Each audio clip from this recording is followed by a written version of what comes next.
Good morning, York. This is York's Morning News Thursday, hour number 2. I'm Gary Sutton. WSBA News Time is 7:10. We believe that we're all in this together is a far better philosophy than you're on your own. President Bill Clinton, the keynote address speaker last night at the Democratic National Convention, and with us this morning, a guy who has been able to call him friend over the years, former admiral and congressman, political analyst, and special dad. We're talking about Joe Sestak this morning, who's been with us all week long analyzing the Democratic National Convention. We truly appreciate it. And, Joe, good morning to you. Good morning, Gary. Great to be back. Great to have you back on. I know you can call Bill Clinton friend. I know you've known him for a long time. And last night, I watched the entire speech, 50 minutes, but it didn't seem like 50 minutes to me. I must say, I've listened to some Clinton speeches over the years. It seemed pretty long.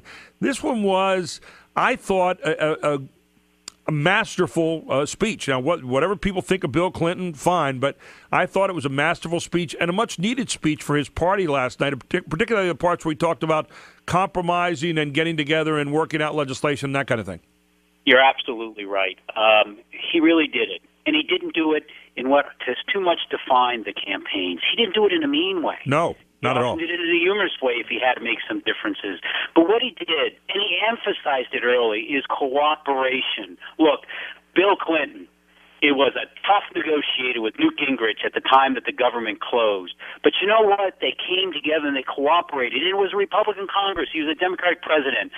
The key here is, and I think this was a key moment for the Obama campaign, that when or if the president is going to be President Obama, he really has to remember what really resounded to you, to me, and to all of America.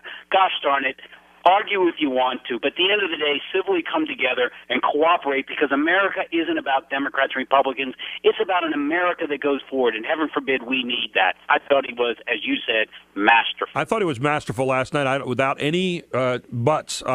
You've known him for a long time, and he is somewhat of an enigma for America because, obviously you got the Lewinsky thing, you got the impeachment thing, but you also have a guy that left office, 58% approval rating. You have a man who has the ability to communicate. I've been in a room with him. I was at the President's Cup some years ago, standing right next to him, and I watched him deal with people. And this is a guy, and I've heard people say it, and I watched it in person, who makes you feel like you're the only person in the room with him. He has all these wonderful gifts, and yet he's got this other side. How do you look at Bill Clinton in the long run? Again, you being kind of a friend of his. Look, he is everything you just mentioned. Sometimes he did things you go, how could he have done that? Yeah. And then the other times, though, the warmth and the true caring he has for people. Look, I honestly believe part of it was, as he said last night, I'm a country boy from Arkansas. Yeah. He grew up with an alcoholic father. He had to learn how to do things, but he had not sympathy for people. He had empathy for people. Here's one great example. My daughter had brain cancer. Yes, I did. And we at 4 years old, I was in there in a hospital with her. I was in the Navy. But then I read a book later on about Bill Clinton, how he went through a line, and he saw a child who had lost their hair, was going through chemotherapy, and he talked to them, etc., and wished him well and how strong he was. But then he turned to the sister of the boy, and he said, I know this is hardest on you because your parents may not be paying that much attention to you, but help your brother because you're the strongest one here. I saw that in the cancer ward where you're about to lose your child, you're worried about it. Yeah. You almost forget the younger ones. That type of understanding for people are. I think that's what he said last night. He understood that at the end of the day, we are the United States of America. We do care about everyone, poor, rich, it's 100%.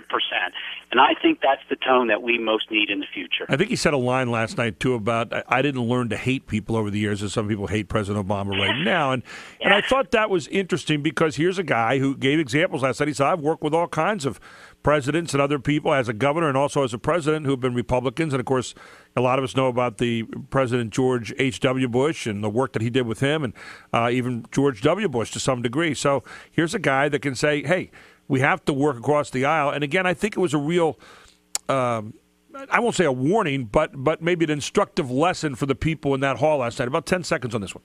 Gary, you're spot on. That's what I have to most say. Look, you and I don't often agree, but you don't have to hate the other guy. No. And with that was so important to change down in Washington as we go to the future. We're going to come back and play another clip from Bill Clinton's speech last night. Talk a little bit more about what you see in the convention so far and what President Obama must do tonight from your particular vantage point, Joe, when we come back at 7:20 here on York's Morning News. Joe Sestak with us here this morning. I'm honored to have him throughout the course of the week. A former admiral and congressman, and has been our Johnny on the spot. In fact, Joe on the spot all week long in the convention. Joe Sestak. Joe, the president was kind of, or the former president last night was kind of flippant about that, and yet at the same time, I thought he hit something. You know, the fact is that is what President Obama's got to run on right now. Listen, it's just not happening as fast as I'd like. But you got to trust me that it's going in the right direction. I mean, it's that simple, isn't it? Yes, you hit it, and the president hit it, I think, well in that snappy little statement he made. This has always reminded me of Dick Vermeil when he took over the Eagles. And I know I'm reaching back in time, but he laid out a couple of years plan to try to get him to the Super Bowl. And he knew it couldn't be done tomorrow. And the president said it well last night. Look, President Clinton, or any of the presidents, couldn't have accomplished it all in 4 years. Is it great for every individual out there? Absolutely not. Not if you've lost your job. But, however, the president did then go on and lay out simple arithmetic and facts in his words of saying, look, we were contracting at 9%. We were losing 750,000 jobs a month. We're not doing that anymore. However, you're right also. He's captain of the ship, President Obama, and we do hold that person accountable no matter what the deck of cards he was dealt is. I think, though, that the telling statement is, did the other convention really tell us in detail exactly what they're going to do to get it even faster and better? And I think right now that's the decision that we have to come down to.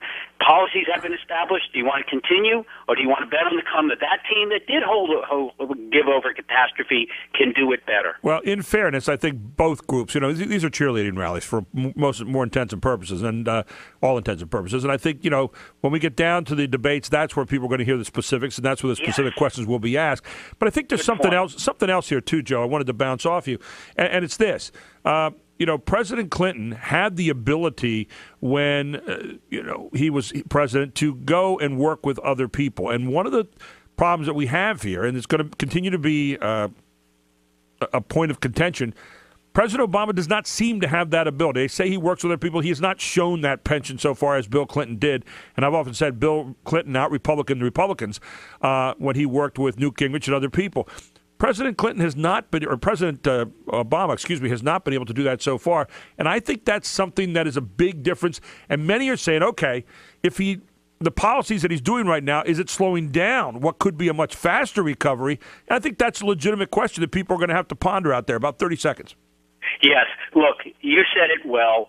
President Clinton reaches out and engages people. Look how the two of them left the stage together last night. Twice, the President Clinton reached over, grabbed the president's hand, and pulled back President Obama and said, hey, you got to shake this man's hand. He's really a good friend of mine.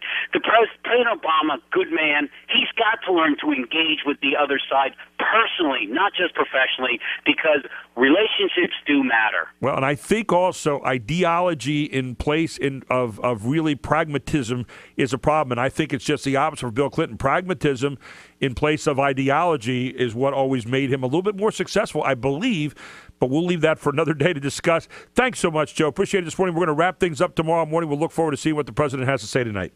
Thanks, Gary. Have a great one. Always a pleasure, Joe. Have a great day.